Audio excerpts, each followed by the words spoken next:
Senhor Jesus, mais uma vez, reunidos em Teu nome, queremos agradecer pela oportunidade de estarmos aqui para estudar, para trazer ao nosso coração novas energias de sensibilidade, para que possamos caminhar de forma mais segura e tranquila.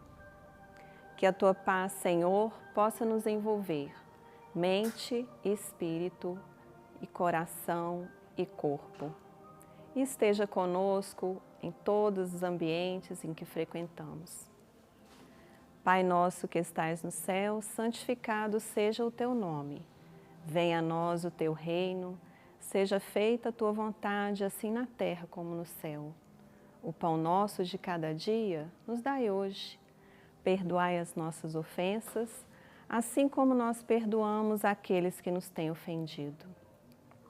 E não nos deixeis cair em tentação. Livra-nos do mal, porque Teu é o reino, o poder, a glória, para sempre. Que a Tua paz permaneça entre nós. Assim seja.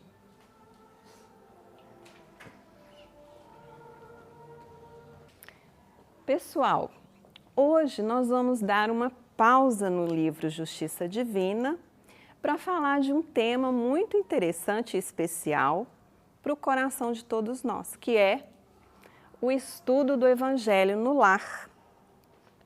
Para iniciar o nosso tema, prestem atenção naquela figura. O que vocês veem?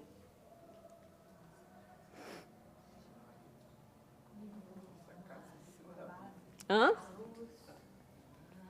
Ó, a Gracinha já viu a luz. Seres iluminados é assim, né? A base da construção, né? O estudo. A base da construção é um livro que é ali, no caso, o Evangelho. A casa edificada sobre a rocha. A casa edificada sobre o Evangelho. Nós podemos ver outras coisas também. Além da casa representando o nosso lar, podemos pensar na casa mental, né? Na nossa casa íntima. Será que a nossa casa íntima está buscando esse alicerce? A casa íntima tem vários andares, né? Nós temos aquelas tendências que trazemos de onde? Do porão da casa, do andar de baixo, né? Mais baixo. E nós temos que trabalhar essas tendências no atual, que é aquele andar primeiro, onde nós circulamos no dia a dia. E temos também o andar superior, que são aquelas idealizações, aquelas metas, ideias superiores, que nós nos miramos e desejamos chegar lá, né? Então, dessa figura, nós trazemos esses elementos já para uma reflexão. E nós queremos fazer uma pergunta aqui para o público. Quem aqui tem o estudo do Evangelho no lar em casa? Melhor perguntar ao contrário, que tanto de gente.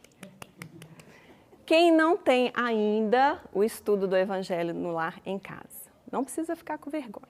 Pode levantar. Pode levantar. 1, 2, 3. Levanta, gente, que eu vou contar. 1, 2, 3, 4, 5, 6, 7, 8... 9, 10, 11. Olha aqui. Olha, gente, o tanto de gente. E 11 ainda não tem. Quem sabe depois? Espere só um pouquinho. Você não tem? Eu não tenho, mas eu ouço todo dia, faço. Não. Não precisa explicar. Nós vamos ver que tem características diferentes. Quando a gente estabelece o Evangelho, o estudo do Evangelho no lar, ou a gente chama também de culto no lar, ou culto cristão no lar, é diferente da gente ficar ouvindo palestra, tá? Que hoje, graças a Deus, né, nós podemos ouvir a palestra tendo internet em casa a hora que a gente puder. Mas não é disso que nós estamos falando. Quem sabe no final de 50 minutos agora, vai animar vocês que ainda não implantaram a pelo menos tentar começar, tá bom? Depois vocês me contem, quem levantou a mão. Quem levantou a mão que não tem, se conseguiu se animar. Então, nós vamos ver que a base e o alicerce é esse. Quando a gente fala de Jesus, porque foi ele que trouxe o Evangelho, não foi? Quando a gente fala de Jesus, o que a gente pensa que ele é? É o mestre. Né? Mestre. O que mais? Guia, modelo. Guia, modelo. O que mais? Caminho. O que mais? Verdade. O que mais? Um espírito evoluído. Exemplo. O que mais?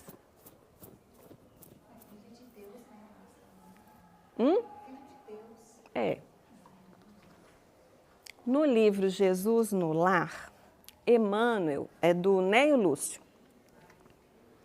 Emmanuel faz o prefácio desse livro. E ele fala de como a gente, às vezes, entende Jesus. Vocês falaram várias coisas, né? Uma das outras coisas que ele fala é reformador. Ele veio trazer uma reforma. Legislador. Todo mundo entende o que é legislador? Aquele que faz as leis e usa as leis para fiscalizar, para organizar, ok? Jesus sempre dizia, eu não vim destruir a lei. Então, legislador. Condutor. Alguém falou de caminho, né, Márcia? Conduz. Guia. Falou guia. Doador. Está sempre nos doando. Na hora dos nossos apertos, a gente vai e faz uma oração para ele, né? Então, ele está nos doando. É o intermediário que a gente tem mais iluminado para a gente imaginar Deus, né? Agora, uma coisa que Jesus é, que ele vai trazer para nós nesse tema, vou colocar para vocês daqui a pouco. Além disso, tem mais um ponto que vai tocar o coração da gente. Voltando na questão do culto, do estudo do Evangelho no lar, Jesus está na nossa portinha, né? De toda a casa simbólica que a gente puder pensar e também do nosso lar. Ele diz, eis que estou à porta e bato. Ele não avança, ele não invade, ele bate. Quem é que vai abrir a porta? Nosso livre-arbítrio, né? Nós vamos decidir se abrimos ou não. Então, ele está na porta. Na portinha do seu coração, na porta do seu lar, na porta do seu trabalho, na porta de onde você estiver, fisicamente e internamente. Se, olha a condicional, se alguém ouvir a minha voz e abrir a porta, entrarei em sua casa. Está lá no Apocalipse essa frase. Então, olha só, se envolve o livre-arbítrio, não é? A condição para que ele entre é alguém ouvir a voz dele e abrir a porta. Então, cada um de nós é que vai fazer essa escolha. Oi, Valdemir. Eu querer, né? Quem vai ouvir a voz é a nossa consciência, né? Assim está falando, caminha, a gente está parado, né? Então a nossa consciência é a guardiã, né? Mas a gente às vezes tem toques leves na nossa alma no dia a dia, não é? Coisas, parece que alguém soprou igual um vento. Calma, calma, perdoa. Não é assim? São toques assim na nossa portinha. Faça silêncio, fique em paz. São toques na nossa portinha. No nosso lar também. Então, vamos começar. Olha lá dentro, né? Essa figura tem ali dentro, né? Eles estão com um livro, né? Pode ser um livro de estudo, pode ser um livro de histórias, mas pode ser uma portinha que a gente abre, tá certo? Voltando à minha pergunta, como a gente entende Jesus? Vocês falaram modelo, guia, caminho, irmão, mestre, guia, né? O que mais? Espírito evoluído, rocha, o evangelho, né? Então, olha só, o mestre Jesus, primeira coisa, ele é mestre, ou seja, ele está aqui para ensinar. E onde é que ele deixou as lições escritas? Nenhum lugar, porque ele não escreveu, né? Mas os evangelistas registraram algumas memórias daquilo que eles vivenciaram com Jesus. Mas nós podemos dizer que o ensino moral, Jesus deixou através da boa nova, era chamada de boa nova, boa notícia, que é o Evangelho. E nós temos, né, gente, um livro básico no Espiritismo, que é esse, o Evangelho segundo o Espiritismo. Todo mundo conhece? E é um dos livros básicos para usar no estudo do Evangelho no lar. Depois nós vamos voltar nele. Então, o mestre Jesus, além disso tudo que vocês falaram, Emmanuel conclui que ele é o renovador da vida de cada um. Olha que interessante. Vai ficar grande. Renova. Então, todas as vezes em que na nossa vida nós quisermos melhorar, renovar, a base está onde? No Evangelho de Jesus. Tá certo? Então, é muito importante todo mundo entender o renovar e o cada um, né? Quem que cuida da própria vida? Cada um. Então, quando falar assim, a gente lembrar primeiro a gente. Nós vamos ser, olha só, nós vamos ser o modelo para aqueles que estão na retaguarda de nós. Sempre quem está à frente vai ser modelo. Quer convencer alguém de algo? Pratique aquilo, não é? Mostre através de você mesmo a sua renovação, a sua transformação. Então tá aí, renovador da vida de cada um. Aí o Emmanuel coloca para nós lá, para a gente trazer esse amigo celeste, ninguém falou que ele é amigo, né? É um amigo celeste, ou seja, do céu, né? O céu como esse estado mental e de espírito avançado, evoluído, tranquilo, pacífico. Trazer o amigo celeste ao santuário familiar. Vocês já pensaram que o lar de vocês é um santuário? Um lugar santo, né?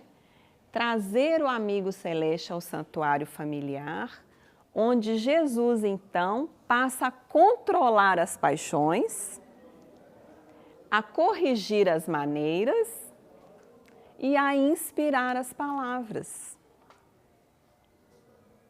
Deu para entender isso? O que vocês entenderam? A questão do equilíbrio, né, no lar, quando você traz esse amigo celeste para dentro do seu lar. Ele fala controlar as paixões. Todos nós estamos submetidos às paixões. E paixão é uma coisa assim avassaladora, né? Corrigir as Forte. nossas tendências, nossas maneiras de agir ou de reagir, né? E inspirar nossas palavras, ou seja, quando refletir, nós estamos falando. O que mais, gente? Nós temos maneiras a corrigir? Nós temos paixões? Essa semana eu estava conversando com um jovem, um rapaz de 26 anos, e ele falou comigo assim, eu queria trabalhar uma coisa. Eu falei, o quê? Ciúme. Isso é uma paixão, tá certo?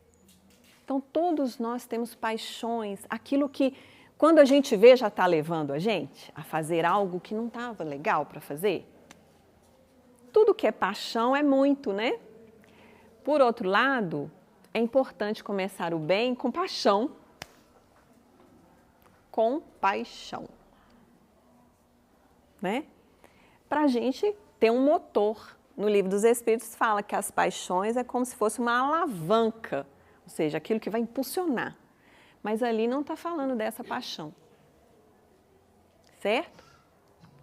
E palavras? Nós precisamos de inspiração? Das palavras? Os 3 pontinhos ali é o quê? Que eu não escrevi, mas está lá no livro. Quem quiser ler o prefácio depois. São as nossas ações. Então, Jesus vem controlar as paixões. Jesus não é a pessoa, tá, gente? É o ensinamento, é o Evangelho. Ele vem nos ensinar a controlar nossas paixões, colocar limites, né? Educação nas paixões, corrigir as maneiras de ser, de reagir, inspirar as palavras para que a gente tenha boas atitudes. Aí sim nós vamos ser o Evangelho vivo, né? Então no culto... Que às vezes a gente vive uma situação difícil no lar. Aí quando a gente vai buscar o Evangelho, a página que a gente abre é aquela que vem... Educar a paixão, vem inspirar uma saída. Exatamente. Nós vamos fazer uma prática aqui daqui uns minutinhos. Pelas lições, a gente vai mudando a postura, né? Porque é comum a gente falar assim, eu não devia ter falado aquilo. Mas você não tem inteligência mesmo, mas às vezes a língua fala que... É aquilo ali, ó. Inspirar as palavras, né? Alguém levantou a mão? Não. Então, nós vamos ver que essas lições que o Evangelho traz, elas vêm corrigir, vêm inspirar, vêm transformar. Culto cristão no lar. Vocês conhecem a história que está no livro Jesus no Lar, capítulo 1? Chama o culto cristão no lar. Vou contar ela resumidamente para vocês. Jesus estava numa noite, haviam estrelas e luar, e ele estava provisoriamente hospedado na casa de Pedro, um dos seus discípulos, certo? E ele observava o ambiente, o entorno e as pessoas e notou que as conversações não estavam tão equilibradas, os assuntos não eram tão edificantes, para não falar que não eram edificantes. E ao observar aquilo, ele chama Pedro e faz algumas perguntas para Pedro. Ele fala assim, dentro da vivência daquela época, essas perguntas eram para facilitar o entendimento. Então ele fala assim, Pedro, o que faz o pescador com o produto da sua pesca? Aí Pedro pensa e fala assim, uai, mestre, uai não, uai sou eu. Uai é de Minas. Mestre, com certeza ele escolhe os melhores para levar ao mercado, porque ninguém quer comprar restos de pesca. E o que faz o oleiro com o barro que recebe em suas mãos? Aí o Pedro responde. Vou lá.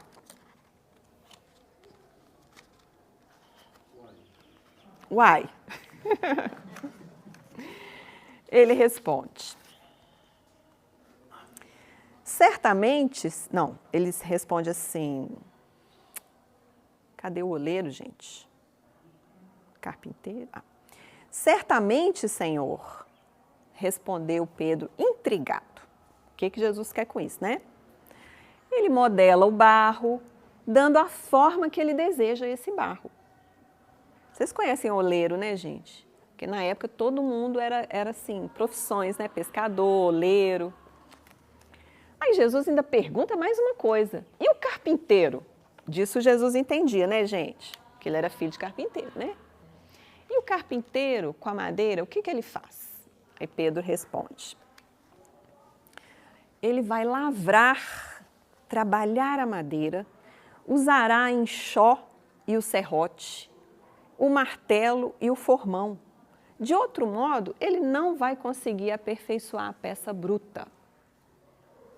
Aí Jesus se calou, esperou um tempo, e Pedro já estava esperando qual era a lição que viria, e falou: da mesma maneira, o lar é a primeira escola e o primeiro templo da nossa alma. No lar, assim como o pescador escolhe os melhores peixes, nós também precisamos escolher as melhores condutas. Assim como o oleiro modela o barro, nós também precisamos modelar, moldar as nossas ações, reações. E como o carpinteiro que utiliza aquelas ferramentas para ele aperfeiçoar a peça bruta, nós também no nosso lar. E propõe a Pedro estabelecer ali, na mesa do pão de cada dia, o pão divino do Evangelho, e convida a todos para assentar em torno da mesa e acender uma nova luz naquela casa. Ele toma então dos sagrados escritos, né, gente, da época, das leis, né, e reúne as pessoas em torno para conversar a respeito desses sagrados escritos que iriam inspirar novas ações, novas ideias, novos sentimentos. Então, essa é a história do primeiro culto no lar. E olha que interessante, ele acontece numa noite. Olha o simbolismo disso. Muitas vezes o Evangelho vai nos trazer à luz porque a gente está escuro, não é? E a gente vai fazer na intimidade do nosso lar, porque lá está tumultuado. Não quer dizer que a gente é espírita, que tudo está equilibrado, né? Ou porque a gente segue qualquer outra religião. Nós trazemos para o nosso lar muito dos tumultos que a gente vê no mundo. Chegamos às vezes com a cabeça cheia e ainda dentro de casa a gente liga uma televisão ou lê uma notícia na internet ou tem uma desavença qualquer, um desajuste nas ideias com quem a gente convive. E tudo isso vai fazendo o ambiente ficar como? Ele fica em paz? Ele fica de noite.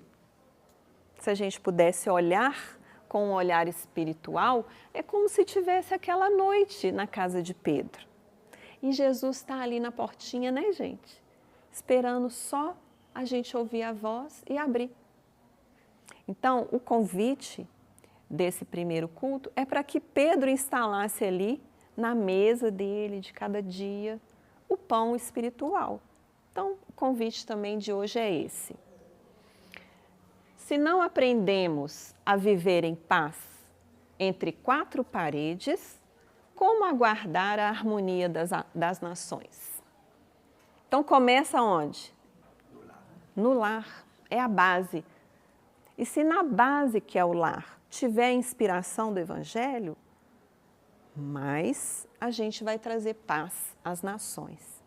Tudo começa lá no pequenininho, né? E olha, próximo aqui. Está segurando ali uma luz dentro do coração. Então, o estudo do Evangelho no lar é um curso de iluminação interior. A gente não vai fazer luz para os outros, no sentido pregar para os outros, mas vai trazer luz para nós, para aquelas situações que nós estamos em dúvida, que estamos rancorosos ou estamos irritados, né? E ali o Evangelho vem trazer uma luz. Quem tem o culto já sabe disso, mas quem não tem, eu vou falar um pequeno roteiro.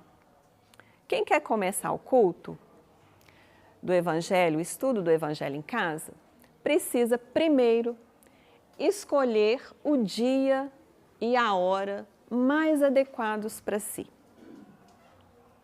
Vamos supor, quarta-feira, 19 horas. Domingo, 5 horas da manhã. Domingo, sábado, terça, que dia eu vou escolher? Qual hora?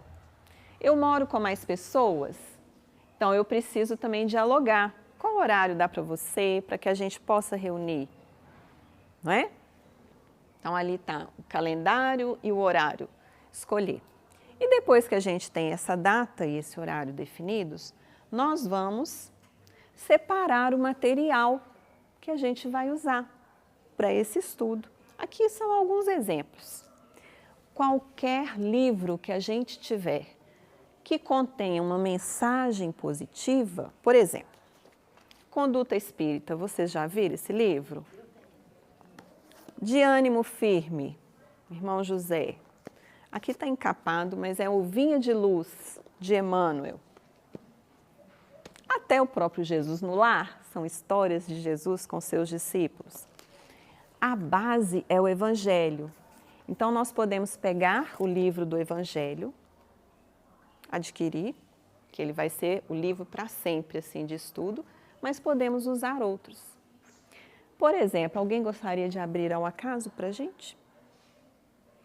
Podemos começar com a prece, o estudo depois, e pedir a alguém que está junto conosco no culto para abrir o livro. Ao acaso, entre aspas, porque quem vai direcionar a lição são os amigos espirituais que estão ali em nome de Jesus, percebendo as nossas necessidades.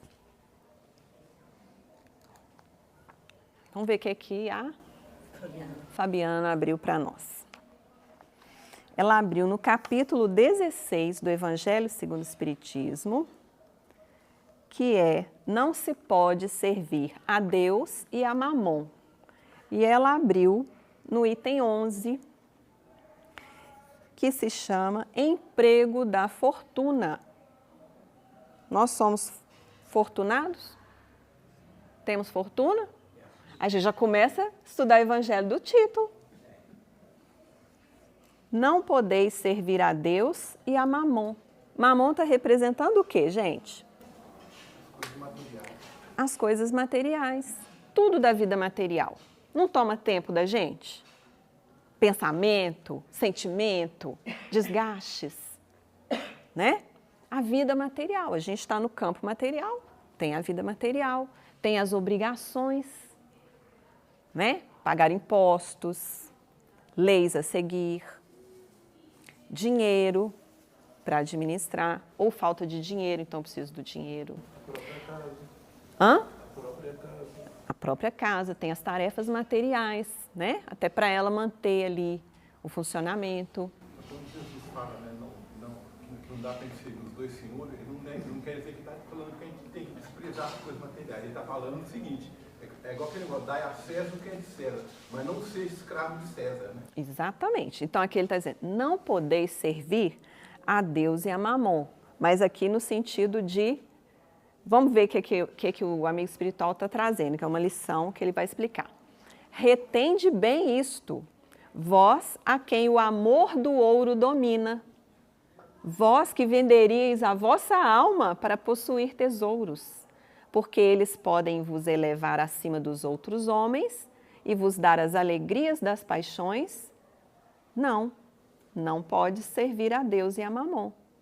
Se, pois, sentis vossa alma dominada pelas cobiças da carne, apressai-vos em sacudir o jugo que vos oprime, porque Deus, justo e severo, vos dirá: que fizeste, dispenseiro infiel, dos bens que te confiei?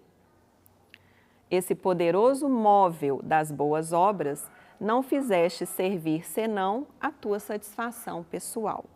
Então está dizendo aqui, o que eu faço com os recursos materiais que Deus me concedeu nessa vida? Que eu, através do meu trabalho, conquistei, ou veio através de alguma doação para mim. O que eu faço com isso? Eu estou servindo só a minha própria paixão, os meus próprios gostos? Ou eu penso também em utilizar esse recurso em favor do próximo?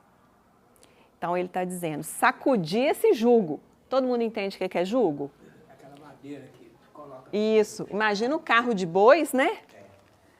E aquela madeira que está ali limitando o caminhar daqueles animais, só pode ir naquela direção. Então, se eu estou indo só na direção das coisas materiais, cuidado. Porque não tem uma história no Evangelho que um homem fez uma grande colheita. E ele falou assim, nossa, não vai caber nos meus celeiros. Vou derrubar tudo e construir maiores. Aí ele construiu celeiros maiores.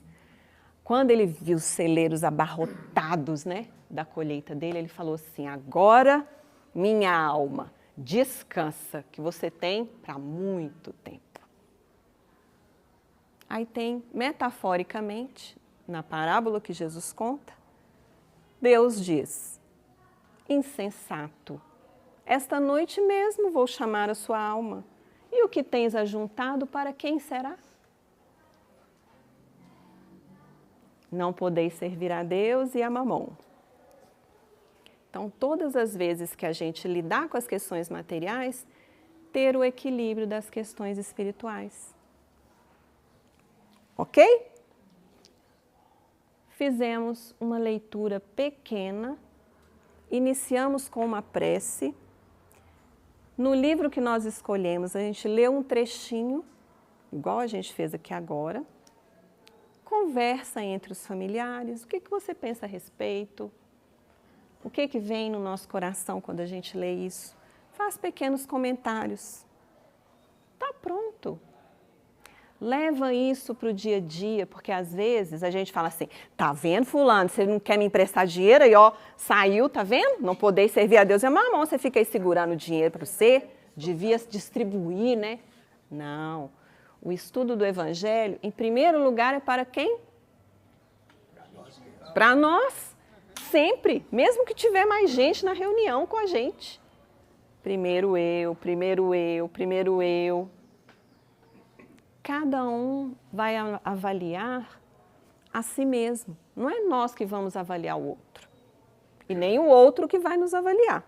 Somos nós, consciencialmente, que vamos nos autoavaliar. Muitas vezes eu sempre começo a fazer o evangelho. Aí tá, começa. Aí em algumas semanas eu consigo, mas depois eu não consigo mais. Por que será? O que vocês acham que acontece? Perde a força? Não tem disciplina? Influência? Tudo isso? Todo empreendimento tem que ter persistência, senão não vai para frente. Exatamente. E às vezes também, logo no início, a gente não escolheu um dia com raciocínio muito lógico. Por exemplo, eu vou escolher sábado à tarde, mas eu sei que sábado à tarde vai visita na minha casa, Ixi. meu filho quer sair, o outro quer namorar, o outro quer... Então não é um dia, não, evangelho é prioridade. Mas por que você tem que escolher um dia onde vai ter o atrito? Exatamente. Né? Então vamos supor, segunda-feira à noite ninguém sai, ninguém... Então ótimo, segunda-feira à noite. Né? E também muitas pessoas acham que não pode mudar a data. Eu sei que quando eu casei, nós fizemos durante 20 anos, quarta-feira à noite. Porque era um bom horário. De repente, quando as meninas foram para a faculdade, era tanta correria para manter quarta-feira à noite, que era estressante. Então, parou de ser quarta-feira à noite. Sábado nem pensar, todo mundo ia começar a namorar, passear, sair, então... Não tem lugar para Jesus. Sábado à noite não tinha lugar. Escolhemos um outro horário. E essa persistência, né, eu lembro quando a gente teve as meninas pequenininhas, que como a criança tende a desorganizar o nosso culto que está na nossa cabeça organizado. Então é muito necessário que a gente passe por fases diferentes. Sim. Você tem uma criança de 1 ano, qual o culto que você faz? Se ela já tem 5, se ela já tem 20, 25, e a gente ia adaptando os livros. Ajustando. A criança fala assim, nossa, mas o evangelho é chato, né? Não, muito chato. É difícil, ele é chato. Para criança. Saiu nada que eu gosto. A criança fala muito assim. Então, cadê o livro infantil? Cadê o livro adolescente? Sim. Ótima lembrança. Então, ali nós demos exemplos de livros de adulto. Espera aí só um pouquinho. E nós podemos fazer um culto, se tem criança em casa, com uma história de um livro infantil. Por exemplo, não sei se vocês conhecem o livro Pai Nosso. Ele tem trechinhos da oração, e em cada trechinho várias histórias, ilustrando, por exemplo, Deus, seja feita a vossa vontade, um tanto de historinha ilustrando. Tem muito material também na internet que a gente pode pegar nesses sites mais confiáveis dentro da evangelização espírita, né? além de livro infantil, a gente pode contar uma história para a criança que nós já conhecemos e lemos. Às vezes num livro até sem figura nem nada, mas a gente vai. Tem evangelho, mas a gente tem que sempre olhar as literaturas com cuidado. Nessa pandemia, por exemplo, eu comprei alguns livros via internet, que a gente não tinha nada aberto, né, no início da pandemia, para fazer o culto com meu filho, que hoje está com 11 anos, na época que estava com 8. E depois, ao longo do tempo, eu fui vendo as ilustrações dos livros, não eram muito legais. Por exemplo, trazer ilustração de um espírito que está ensombrado para uma criança, isso vai fixar na criança. Nunca tragam para uma criança uma figura de coisas negativas, nunca. Nós aprendemos isso quando evangelizamos. Sempre temos que colocar na mente infantil e na nossa, gente, coisas positivas. Olha só, a gente liga o jornal, fica vendo guerra, desgraça, sangue, né? A gente vai fazer isso com as crianças? Nós já estamos deseducando. Olha que alicerce é esse. Então, apesar de o texto, tá, trazer as coisas dentro dos ensinamentos, eu notei que as figuras não estavam legais. Aí eu fui tirando aos pouquinhos. Então, a gente precisa sempre estar atento a isso. Não existe nada perfeito, tá, gente? Mas é importante estar atento. Luciane. Se você puder falar mais alto um pouquinho. Quando as crianças eram pequenas, a Cleide pode até te ajudar agora. Na União Espírita Mineira tinha o melhor é viver em família. Uhum. E já é o preparo para o culto lá para a criança. Inclusive tem desenhos para eles colorirem depois. Certo. Então você pode dar essa atividade de colorir enquanto a criança gosta disso. O meu, por exemplo, já saiu dessa fase. E lá em casa eu comecei a adaptar é uma caixinha que tem várias perguntas. Aí a gente começa a conversar a partir das perguntas, sabe? Não é perguntas ligadas a temas espíritas, é temas da vida, mas vou canalizando para a reflexão do Evangelho. Então a gente pode criar alternativas, né? Espera aí, pouquinho só. Disciplina disciplina e horário, porque Sim. uma pessoa te ligar, você visitar ela lá em Betis e chegar lá, cadê a pessoa? Ela foi para a praia. E às vezes não pode acontecer até com um amigo espiritual, tem que de fazer o culto, né? Eles chegam lá, cadê? Falou, tal, foi lá, não sei para onde. Tá, vamos falar disso. Respondendo ainda a sua questão, muitas vezes a gente não consegue manter também pela influência de espíritos que comungam com a gente nesses pensamentos e sentimentos tumultuados que a gente vive e não querem ver o nosso progresso. Não quer dizer que são nossos inimigos, mas no livro dos Espíritos mesmo fala, e eles ficam... Por que impede o nosso progresso? Porque eles não querem ver ninguém melhor que eles. Mas é de maldade? Às vezes não, de ignorância, de querer... fica aqui tudo farinha do mesmo saco. Então, todas as vezes em que nós nos propusermos a fazer, pode esperar que vai ter dificuldade, gente. Vai ter ou a dificuldade nossa, porque a gente está querendo renovar algo em nós, e pode ter as dificuldades externas, vindas de discordâncias dentro da própria família, ou vindas de imprevistos para nos desviar do compromisso. Sempre. Sempre, até hoje na minha casa eu tenho. Com meu filho, eu comecei a fazer o culto só com ele, porque ele comigo e com meu marido, a gente lia um trechinho do Evangelho, ele era menorzinho na época, não dispersava. Aí eu comecei a fazer só com ele, escolhi um outro dia, um outro horário e estou mantendo assim. Lá em casa tem 2 cultos. Quem que levantou a mão? O senhor. Acho que é muito fácil, porque a natureza humana, a gente dificulta as coisas também, né?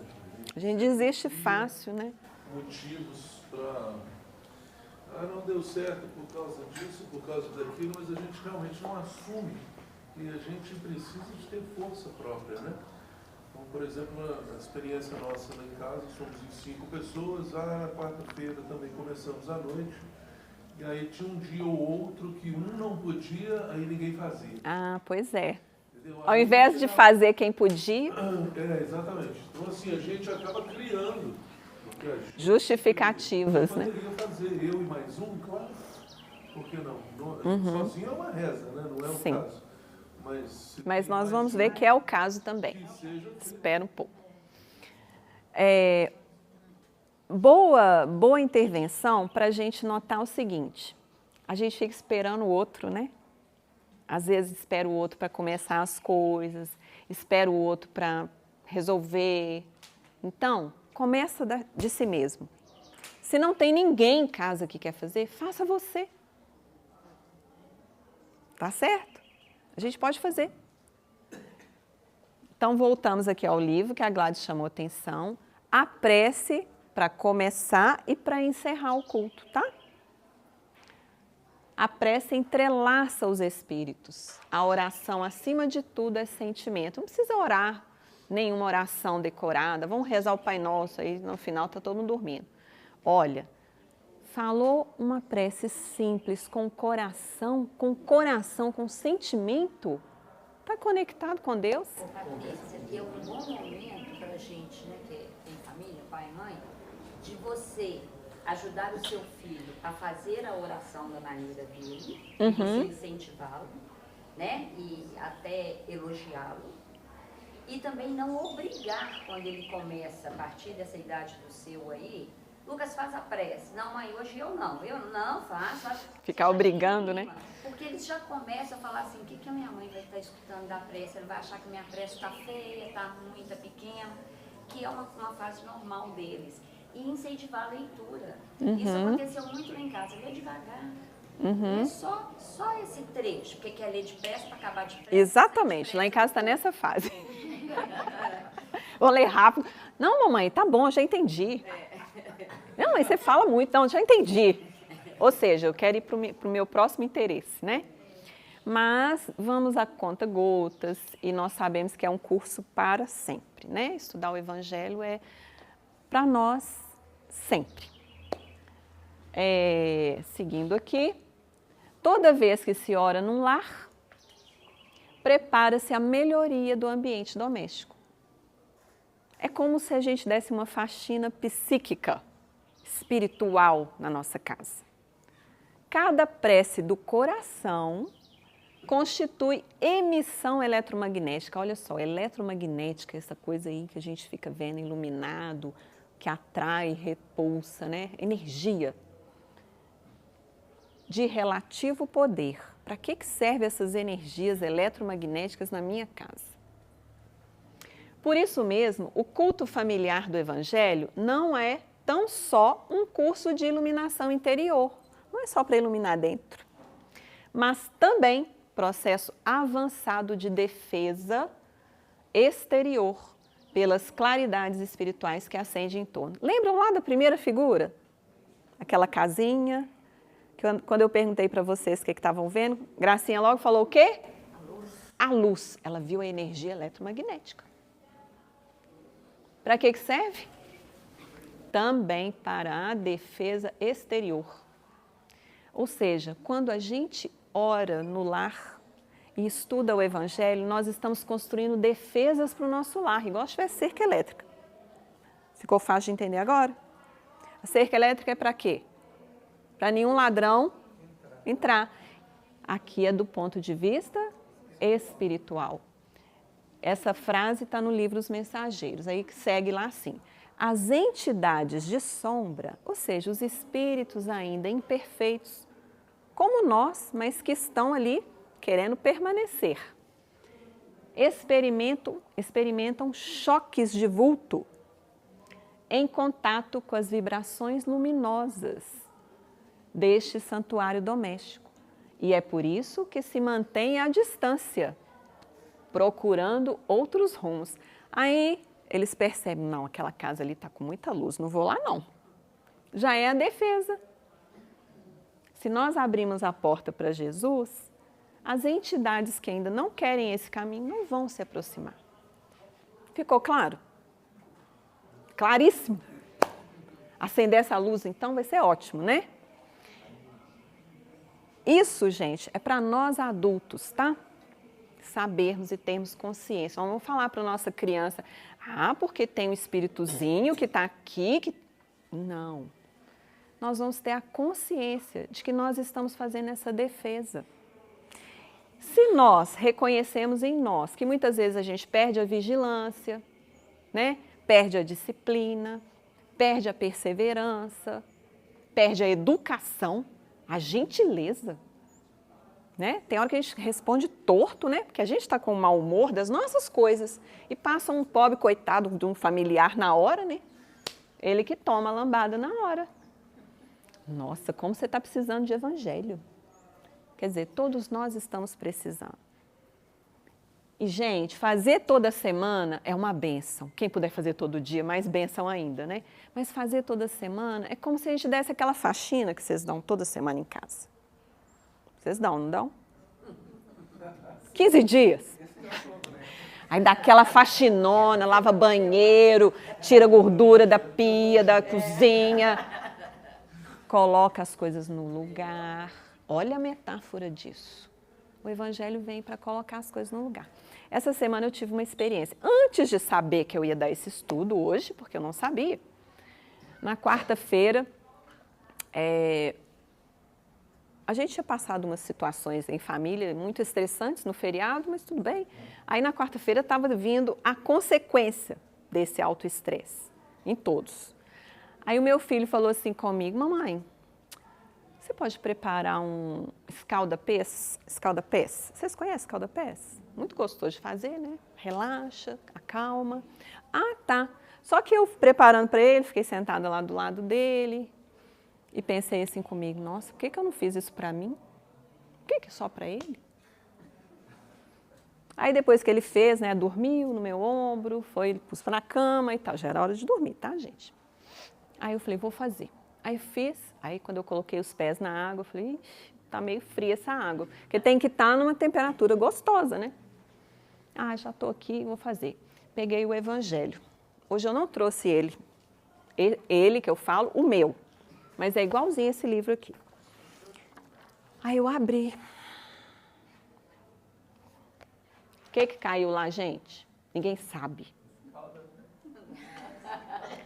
Saiu o jugo leve. Vinde a mim, todos vós que estáis cansados e sobrecarregados, que eu vos aliviarei. Era tudo que eu estava precisando. Então, o que eu entendi? Seja o que eu for fazer, que eu coloque Jesus a intenção dessa purificação, desse descanso. Eu falei, gente, eu estou esquecendo que Jesus descansa. Quem tem a experiência, seja num estudo, seja numa tarefa com Jesus, não tem outra sensação melhor neste mundo. Emmanuel fala isso, não sei em qual livro, mas ele fala, ninguém vai ter uma emoção mais iluminada do que quando você está se sentindo trabalhando com Jesus. Mesmo que seja só com você, porque naquele momento eu estava cuidando de mim, tá certo? Por que cuidar da gente não é importante? Eu estava preocupada com meu filho, mas eu também estava precisando. Então, quando falou aquilo, eu falei, nossa. Aí fui lendo, né? Mais um pouco, vendo a necessidade que nós temos de nos acalmar, de nos aliviar desse tumulto que a gente vive. Às vezes o estresse do outro, ele joga na gente. Faz uma bagunça com você, grita com você, destrói uma coisa que você custou a construir. E você vai fazer o quê com aquilo? Então, nós temos que trabalhar em nós. Às vezes, situações em casa tumultuam, porque um falou, respondeu torto. Aí o outro já responde. Quando a gente vê, virou guerra.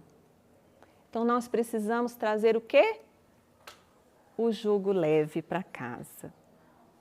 Pegando a minha lição para vocês. Mas vocês poderiam abrir outras e trazer a mesma mensagem. Volta para a conexão. É assim que você vai descansar. É só assim. Ok? Interessante também, Patrícia, é que as obras subsidiárias, geralmente, elas vêm complementando o que a gente leu no Evangelho. Sim. Se nós, enquanto adultos, temos esse tempo, porque escolher o dia, a hora, é o principal, o inicial, fazer a prece, a leitura, o comentário, mas tem a duração, tá, gente? Ninguém tem uma mente só no plano elevado. Daí a pouquinho a gente já está distraindo, pensando que esqueceu de colocar não sei o que no fogão. Eu só falo de fogão, vocês repararam, né? Lavar roupa. Ai, meu Deus, não anotei na minha agenda que eu não posso esquecer tal coisa. Já está desconectando do Evangelho. Então, gente, de 20 minutos a 1 hora. Mas 1 hora é muito, é uma reunião. 20 minutos a 30 minutos. Se estiver sozinho, 10 minutos, 15 minutos. Tá? É um tempo de ler uma mensagem e às vezes a mensagem tem uma página, às vezes tem 2. No Evangelho a gente lê às vezes um parágrafo e a gente às vezes não grava uma frase daquilo que a gente leu. Então não se preocupem com quantidade, com muito tempo. Hoje no YouTube tem tanto vídeo bacana, Uhum. né? Música para harmonizar, música Sim. para relaxar e tal. Então isso também prepara o ambiente. Eu adoro Quando musiquinha. Quando você está sozinho, principalmente, para fazer esse culto, aquela música, aquela imagem que você está vendo ali naquele vídeo, né? Basta Vai descansando a mente. Uhum. e colocar também a água para frutificar, né? Isso. Então aqui vocês estão vendo beber água, então? No culto a gente coloca uma água na mesa, num copo, numa jarra, uma garrafinha, o que a gente tiver. Pode estar tampado, aberto, tem que estar com paninho, não. Do jeito que colocar lá. A espiritualidade vai trabalhar energia para nós. Daquilo que nós precisamos. Às vezes está precisando de um calmante, vai colocar lá.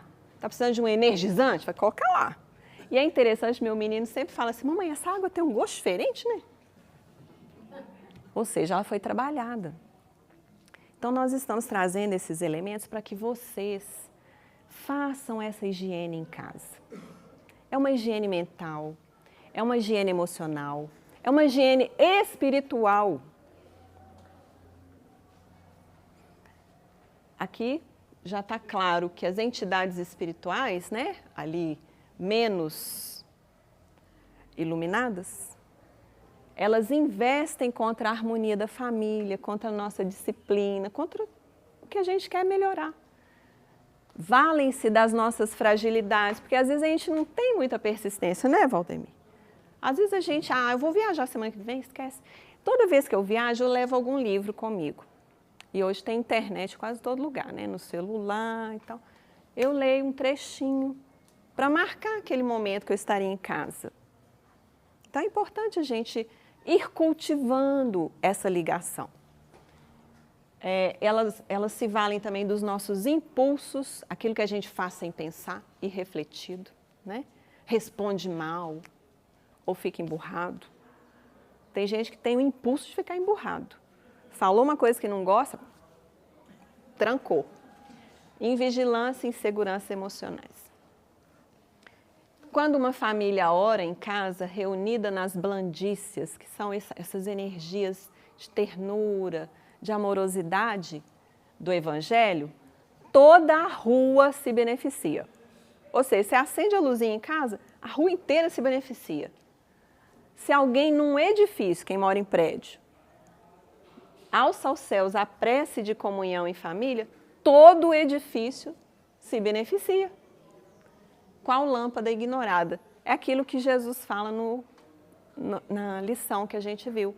Começa a paz em casa, para ir para as nações. Certo? Responderam eles, crê no Senhor Jesus e serás salvo, tu e tua casa. Às vezes a gente confunde essa salvação. Olha ali o teto é que virou o Evangelho, viu, Valdemir? Está coroando. Nós já vimos que ele é o alicerce e também pode ser esse abrigo, né? Essa proteção mental também da gente. Então, salvar Emmanuel coloca para a gente no livro O Consolador, na pergunta 225, que o conceito de salvar a alma é a iluminação dela. Salvar não é livrar do inferno, nós estamos estudando justiça divina, né, gente, o livro. Todo mundo já está entendendo que não tem inferno, não tem céu nesse sentido de lugar físico, de sofrimentos eternos. Então, o que ele traz? Quer salvar a sua alma? É se auto-iluminar. É colocar luz onde você tem treva. Porque todos nós temos sombras e luzes. A gente chama de sombra, é um conceito até da psicologia de Jung. Sombras são aquelas características da nossa mente, da nossa psique, do nosso emocional, que ou a gente desconhece e de repente aquilo aparece, mas não trazendo tão bons resultados, ou a gente sabe que possui, mas a gente fica abafando. E na aparência a gente mostra luz, mas todos nós temos sombras. Por exemplo, esse rapaz que eu citei, eu quero que você me ajude a trabalhar o ciúme. Ciúme não é uma sombra? Todos nós não temos aquela coisa assim de querer pra gente? Ciúme de qualquer coisa, né? Começou lá no nosso desenvolvimento infantil. É meu, né? Aí a gente transfere isso para as pessoas, para as coisas. Então, a gente vai se salvar se a gente se auto-iluminar. Então, a duração do estudo já falei. Quando a família ora, Jesus se demora em casa. Olha que bonitinho. Quando ora, a família junto, Jesus se demora, a gente já abriu a porta e fica lá. Já viram aquela história de Marta e Maria? Todo mundo conhece? Jesus foi visitar a casa delas, Maria se sentou aos pés de Jesus e ficava lá ouvindo o que Jesus estava falando. Maria lá, tem que arrumar a casa, tem que fazer comida. Ai, Jesus, Marta, desculpa, Marta. Então, nós temos essas duas personalidades em nosso interior. A Marta preocupada com as questões materiais e a Maria desfrutando desse alimento espiritual. Qual dos dois lados nós estamos? Nós estamos tentando equilibrar? Pois é, mas nós precisamos buscar, enquanto projeto, trabalhar essa Marta. Calma, Marta. Jesus fala com ela assim, calma, estás ansiosa e cansada por causa de muitas coisas, mas só uma é necessária. E Maria escolheu a boa parte. Então vamos escolher a boa parte, gente. Vai assistir um programa na televisão? Escolhe a boa parte. Vai ler um livro? Escolhe uma boa parte. Vai conversar algo? Escolhe a boa parte. A gente está trazendo Jesus. A boa parte. Ali, Jesus com as crianças. A gente já falou do culto também envolver as crianças, né? Deixar vir a mim os pequeninos. Pode ser feito sozinho? Porque onde estiverem 2 ou 3 reunidos em meu nome, aí estou no meio deles. Olha a figura que linda.